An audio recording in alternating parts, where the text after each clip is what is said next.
Welcome to my channel.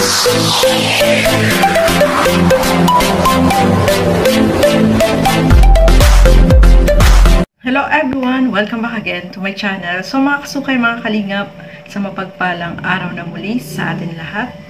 Ayan, muli po tayo nagbabalik, mga kasukay, mga kalingap.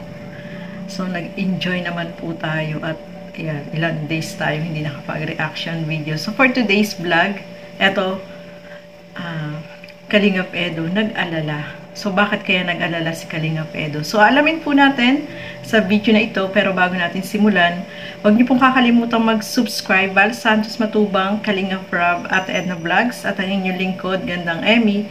At syempre, support po natin Kalingap Edo. So, ito alamin natin, bakit nga ba nag-alala itong si Kalingap Edo? At meron din po siyang pangarap at gustong mangyari. Ano kaya yon? So, alamin po natin sa video na ito.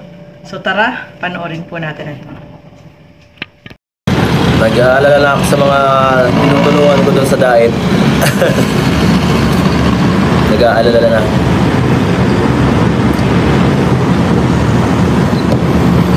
Nag-aalala na tayo. Yung mga tinutulungan ko sa diet, nag-chat na sa akin. Sila Desiree. Saka yung may mga mag-i-enroll, baka nag-i-enroll na ba ngayon? Hindi ko kasi alam, baka papabaya at hindi ko kailangan tang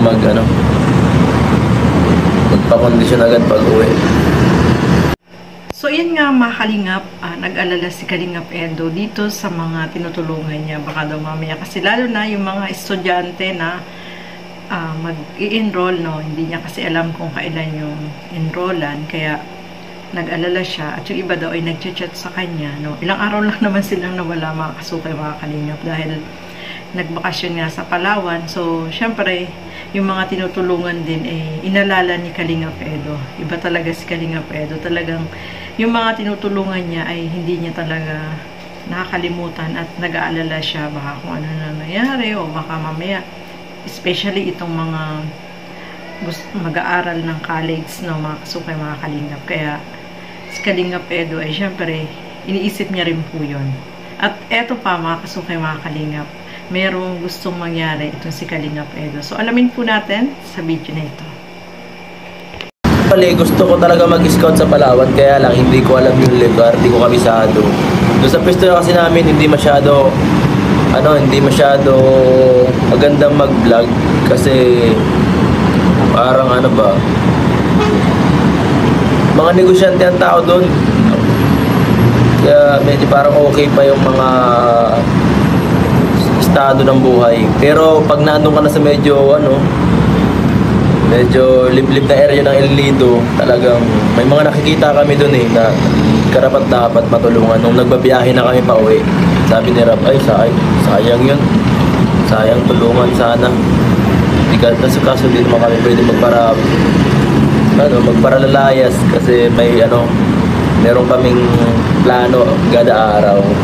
Saka limited talaga yung oras namin sa nauubos sa activities, syempre sa magpunta namin. Yan. Oo, talaga, totoo yun. Gusto sana Actually, meron po ako may gusto magpatulong. Kaso, syempre, hindi naman natin mapupuntahan lagi doon. Kawawa din na isang tricycle driver yata yun na may anak na PWD. Pumunta na lang ako doon. Binigyan yung isang tatay na may anak na PWD.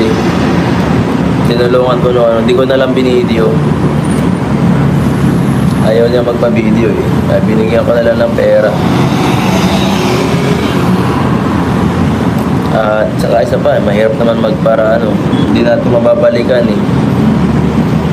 Sayang kung malapit lang sana, pwede sana yung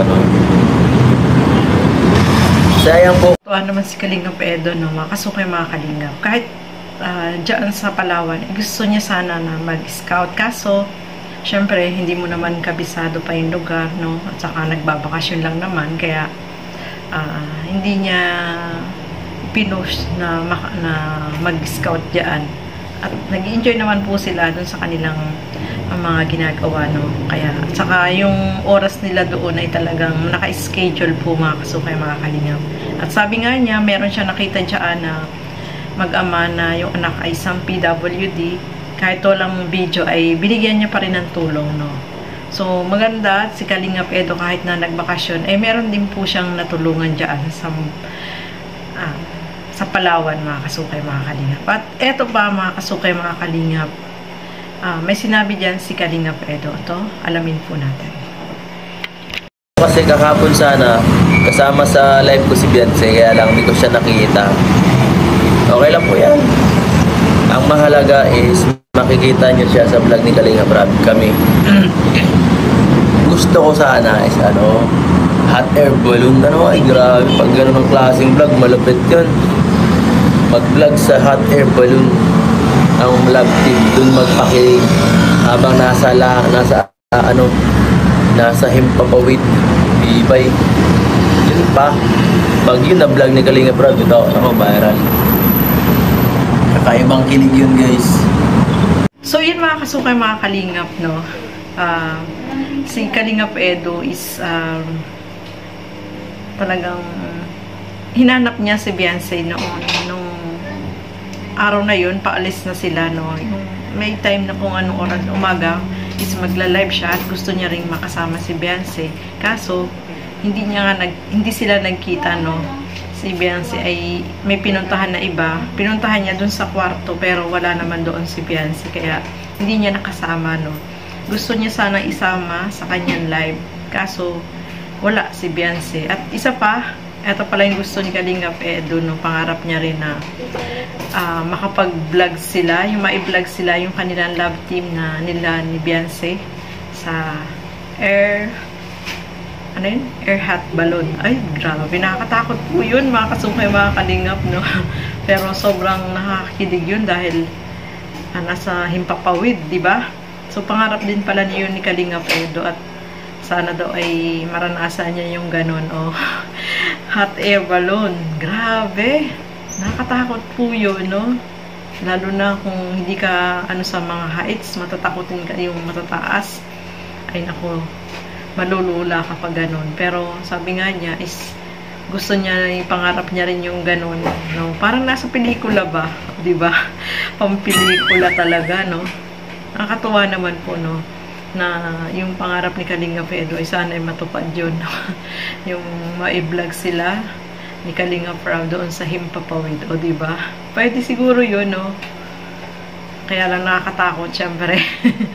Malay natin, matupad yun, diba? Wala namang imposible, mga kasukay, mga kalingap. At yung mga viewers, sigurado abangan po yan, no? Pero, pangarap lang po yun, mga kasukay, mga kalingap. Kung nakikita natin sa mga movies, no? Nakakatakot. Pero, sa totoo, ay meron ding mga ganon na nangyayari na talagang doon sila nagpapakilig sa himpapawid, diba? Kaya, nakakatuwa naman na yung pangarap ni Kalingap Edo ay ganon na makasakay sa hot air balloon, diba? Ay, grabe na yan.